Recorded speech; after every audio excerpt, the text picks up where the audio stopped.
اليوم راح اعمل مصيبة تكسر السوشيال ميديا كلياتها. جنون. بس وانتم بتستنوا عشان ما تزهقوش اقول لكم قصة صارت معاي وانا صغير. ابوي كان ياخذنا من الاردن على الشام ايام الاجازات، احلى ايام الشام.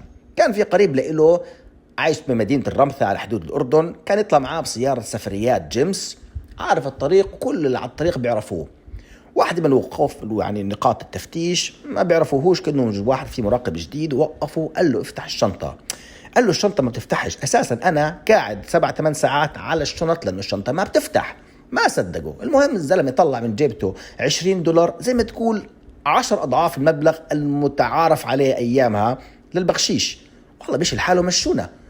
قال له أبوي كيف أنت بتعطي رقم زي هيك؟ هذا أكبر من كل اللي كسبته أنت في المشوار. طلع أبو أبوي قال له عز مالك عز مالك، زل مالك زل مالك. قال له ما فهمت شو معناها. قال له عيدها بشويش.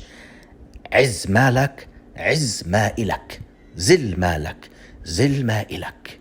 كلام يدرس، عشت فيه طول عمري. أي موقف صار معاي حلوا الفلوس تذكرت الكلمات النبيلة من الرجل النبيل. جاهزين؟ بعد سنين رجعت على الرمثة، سألت عنه، طلع مسكين محبوس على تهريب. الزلمة أساسا مش شغال بالسفريات، شغال تهريب، وهذاك اليوم كان خايف ينمسك. المهم عن الشغله اللي قلت لكم حاصير اعملها اليوم، حاغسل السياره بعز الظهر. وتحطمت امالي انه شنطه السياره الخلفيه ما كانتش خربانه هذيك اليوم، والشنط اللي قعدت عليهم انا 10 ساعات كسرت ظهري. ما كانش لازم، كان ممكن نتفادى الموضوع اذا ما كانش في سجاير موجوده بالشنطه. زي ما انت بالضبط هلا تحطمت امالك انه هذا القلم طلع فيه ميه. شو كنت متصور يعني؟ بربيش ما وصلش لهون، اضطريت اعبي البرميل هذا مي.